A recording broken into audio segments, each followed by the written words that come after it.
먼저 창세기에 나오는 우리의 첫 조상 아담. 자, 아담의 이름이 자, 이렇게 생겼어요. 그리고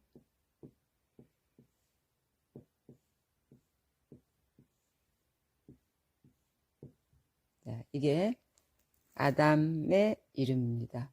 그런데 이 이름이 아주 중요한 의미가 있더라고요. 창세기 3장 17절.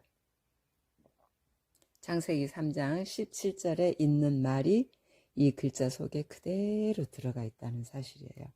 먼저 이 아자는요, 우리가 아시아라는 글자, 아시아, 너무 익숙하기 때문에 그냥 별 생각을 못했어요. 그런데 원래 이 글자의 상태는 자, 이겁니다. 하늘, 땅, 그리고 이어주는 거.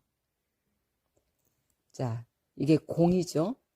하나님의 계획은 하늘의 피조물과 땅의 피조물이 하나로 연합되게 하는 것이 그분의 관리체제였지요. 그런데 이제 아담이 만들어지면서 하늘에서의 모든 관심, 하나님의 사랑을 받게 되었어요. 그러다 후에 아담의 부인인 하와가 등장을 했죠. 사실 하와도 하나님하고 직통으로 대화를 할 수 있었어요. 물론 처음에는 아담으로부터 교훈을 받았죠. 그런데 누가 너희들이 그 벌거벗음을 알려줬느냐, 누가 먹으라고 해서 먹었느냐, 이 대화는 누구하고 하죠? 하와하고 하죠. 그러니까 하나님하고 직통으로 대화할 수 있었던 기회가 아담은 당연 물론이고 하와도 그런 적이 있었어요. 그런데 이들이 이제 죄를 짓죠.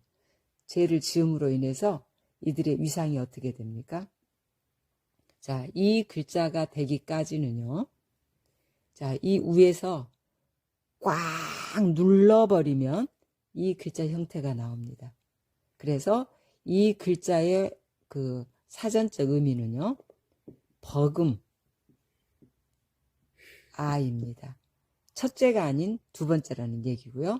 그 다음에 눌릴 앞의 의미가 있어요. 그 다음에 또 악의 의미가 있습니다. 자, 그러면 여기에다가 마음심을 붙이면 악이 됩니다. 자, 이것이 악이에요. 그러나 지금 이 상태에서 이 마음에 악이 있는 것까지는 하나님께서 표현을 안 하셔요. 단지 여기 보세요. 자, 위에서 그들의 범죄로 인해서 하나님과 소통할 수 있었던 이런 마련이 곧 눌려진 거죠. 말하자면 그들의 자격이 사라진 거예요. 그래서 위에서 이 글씨를 눌렀다고 계산해보면 바로 꼬불꼬불한 이런 글씨가 나오죠. 그러니까 이제 더 이상 하나님하고 직통 대화가 끊어진 거죠. 그 이후에 뭐 모세의 율법이라든가 또는 뭐 사사들이라든가 또는 메시아라든가 왕이라든가 이런 하나님의 법을 중간에 전달해주는 사람이 없이는 직통이라는 것은 존재하지 않는 상황이 되었죠. 그래서 아담의 이 아자가 단순한 아시아아로 끝나는 게 아니라 버그마, 첫째가 되지 못한다는 사실과 눌려서 그들의 이제 하나님과 소통할 수 있는 자격이 상실되었다는 그 의미를 담고 있습니다. 그 다음에 이제 당이라는 건데요. 자, 밭에서 그 땀을 흘리면서 곡식을 얻어서 먹고 살아라 라고 했죠. 그 말이 여기에 입구와 밭전이 들어가 있어요. 그런데 문제는 바로 이 위의 글자입니다. 이 위의 글자, 이거는 덮을 먹이라는 글자예요. 그러면 이 빛 세 개, 자, 이거는 위에서부터 하나님의 지온이 내려올 수 있는 빛이에요. 예를 들어서 이것이 있어서 빛광. 자, 빛광이 있었습니다. 이 빛광의 어원은 제단 위에 쌓여놓은 재물을 하늘에서 불이 내려와서 태우면서 그 빛이 반사되어서 양옆으로 퍼지는 그런 형태거든요. 그러면 이거는 우리 역사상 보면 아벨의 재물이 생각나잖아요. 그와 같이 하늘에서 아담을 적극 지원할 수 있는 불이 하늘로부터 내려올 수 있었던 상황이었죠. 그런데 아담의 죄로부터 막이 생겨버린 거예요.